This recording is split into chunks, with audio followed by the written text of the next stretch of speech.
जय जिनेंद्र बंधुओं, बड़े हर्ष के साथ सूचित किया जाता है आगामी 2 अक्टूबर 2022 को श्री दिगंबर जैन अतिशय क्षेत्र वेहिलना मुजफ्फरनगर में अंतर्राष्ट्रीय अहिंसा दिवस के शुभ अवसर पर वार्षिक मेला एवं रथ यात्रा महोत्सव का ऐतिहासिक कार्यक्रम होने जा रहा है और साथ ही दिनांक 1 अक्टूबर 2022 को इसी उपलक्ष्य में अखिल भारतीय विराट कवि सम्मेलन भी होगा, जिसमें डॉक्टर अनामिका जैन अंबर के साथ देश के अन्य बड़े कवि भी उपस्थित होंगे और इस पूरे कार्यक्रम का प्रसारण आपको नमोकार चैनल के माध्यम से देखने को मिलेगा। आइए अब इस विषय में श्री दिगंबर जैन अतिशय क्षेत्र वेहिलना की समस्त समिति से विस्तार से जानते हैं। ये आज जो मीटिंग थी, ये वेहिलना अतिशय क्षेत्र जो वेहिलना है मुजफ्फरनगर में, उसका वार्षिक मेला है 2 तारीख को, जो बहुत ही लार्ज बड़े स्केल के ऊपर मनता है और कई 100 साल से मनता आ रहा है।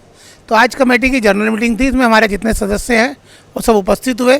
उसमें हमने अपना लेखा जोखा जो पिछले साल का है वो प्रस्तुत किया, लोगों से उनके विचार थे वो लिए, जो उन्हें कमियां लगती है, त्रुटि लगती है, अच्छाई लगती है, सब प्रशंसा भी मिली, कुछ जो लोगों के सुझाव थे वो भी मिले। और ऐसा प्रतीत होता है कि जो हमारे प्रति लोगों का, बाबा के प्रति लोगों का सम्मान है, उनके दिल के अंदर जो बाबा बैठे हुए हैं उनके प्रति सब लोग हमारे यहाँ उपस्थित हुए। उन्होंने अपने अपने जीवन के अंदर जो महसूस करते हैं वेहिलना के लिए वो बताया। देखिए, जैन मंदिर में 2 अक्टूबर की डेट का क्या कारण है ये तो मुझे नहीं पता, लेकिन मुझे तो इतना पता है कि हमारे बाबा जी कहा करते थे 2 अक्टूबर को होता है, तो तब से एक परिपाटी बनी हुई आई है। या तो हमारे जो राष्ट्रपिता है महात्मा गांधी, उनके टाइम से या उनके संबंध से कोई बात होगी, तो इसलिए 2 अक्टूबर की छुट्टी थी। 2 अक्टूबर का क्या कारण है ये नहीं पता, लेकिन ये मेला एक बड़े विशाल रूप में 2 अक्टूबर को मनता आ रहा है और 100 साल के करीब तो लोग मानते हैं कि मन ही रहा है। अच्छा, ये अतिशय क्षेत्र महान क्षेत्र है, यहाँ है जैन समाज का, यहाँ पर जो भी आता है, जो मन्नत मांगता है उसकी वो मन्नत पूरी होती है। अब की बार पहली बार क्षेत्र की तरफ से हर आने वाले महानुभाव के लिए भोजन की व्यवस्था है और यहाँ जितना भी जगह है, हमें खुद ये महसूस है, हमारे महामंत्री जी से भी मेरी बात हुई, हमारे कोषाध्यक्ष जी, हमारी पूरी कमेटी से, हमारे संरक्षक जी से, सबों से बात हुई।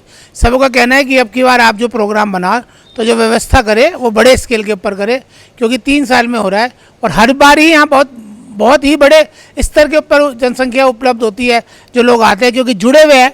तो अब की बार उम्मीद है कि और ज़्यादा बड़ा प्रोग्राम होगा। हम उनका वेलकम करने से दिल से तैयार बैठे हैं। ये एक बड़ा हमारा सौभाग्य है कि धामी जी अगर यहाँ आते हैं और इस महान तीर्थ के ऊपर उनका आने से वो भी धन्य और हम भी धन्य हैं कि धामी जी जैसा महान पुरुष हमारे वेहिलना क्षेत्र पे आएगा। और हम उनके स्वागत सत्कार के लिए अपनी आंखें बिछो के बैठे हैं। जैसा भी हमारी कमेटी कर सकती है, हम अच्छे से अच्छा उनका स्वागत करने के लिए तैयार हैं। और एक 1 तारीख को डॉक्टर अनामिका अंबर का कवि सम्मेलन है, जिसके अंदर 7 या 8 बड़े बड़े कवि आ रहे हैं। उनके जो हस्बैंड हैं सुमन जी, वो भी आ रहे हैं और काफ़ी लोग आ रहे हैं। वो काफ़ी अच्छे स्केल पर एक कवि सम्मेलन 1 की शाम पारस के नाम, उसमें भगवान पारसनाथ के संबंध में कुछ हास्य व्यंग सब होगा। तो डॉक्टर अनामिका के अंडर में एक यहाँ कवि सम्मेलन का बहुत ही बड़े स्तर पे आयोजन किया जा रहा है। पारसनाथ भगवान की जय। ये परम हर्ष का विषय है। मुजफ्फरनगर को ये सौभाग्य मिला है कि पश्चिमी उत्तर प्रदेश ही नहीं, संपूर्ण देश के अंदर 2 अक्टूबर और वेहिलना तीर्थ क्षेत्र बहुत ही प्रसिद्ध है।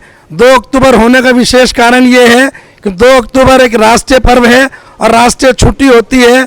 तो हमारे बुजुर्गों ने 2 अक्टूबर छुट्टी का दिन होने की वजह से मनाया, इसीलिए ये 2 अक्टूबर में महान रथ यात्रा का प्रोग्राम होता है।